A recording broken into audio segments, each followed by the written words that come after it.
Hi boys and girls. So we're going to be starting our new social studies unit, and this unit's going to be about public service and the different people and the men and women who provide these public services for us. So just to be clear before we start, I wanted to just briefly talk about the difference between private services and public services. So you can see, as you have learned, services are tasks that people do for you.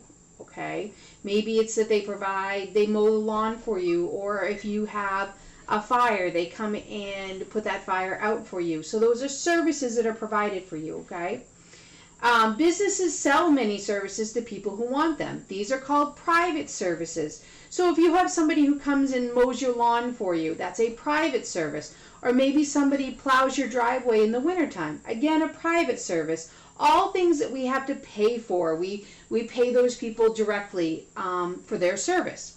Towns and cities also offer other services to everyone. These are called public services. And so what's important about public services is that they are free to the public, or they can be obtained at a low cost. Okay? And the reason that happens is because taxes help pay for those services. The taxes that many people pay on their homes help pay for that. The taxes when we pay to register our vehicles and things like that, those taxes all help pay for public services. Okay? And again, taxes are money that people and businesses pay to a government. For example, families in most states pay a sales tax on many things that they buy. Okay?